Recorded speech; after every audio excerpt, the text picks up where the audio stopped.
भगवानको मन्दिर दर्शन गर्नको लागि भगवानले बोलाएको हुनुपर्छ अनि दिन पनि जुडेको हुनुपर्छ।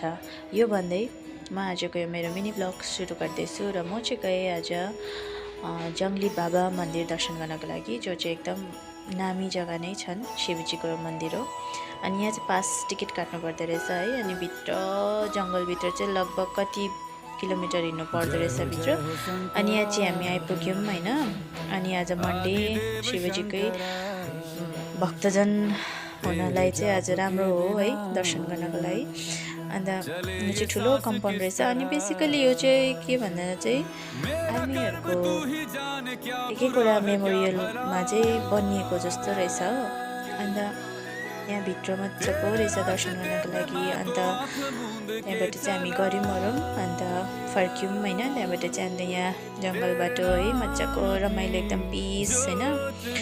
अन्त फ्रेसनेस हो उता चाहिँ एकदम क्लिन एयर। अनि यो हल्का भिडियो बनाउँदै त्यहाँबाट फर्क्यौँ हामी। कस्तो रमाइलो ठाउँ लाग्यो नि।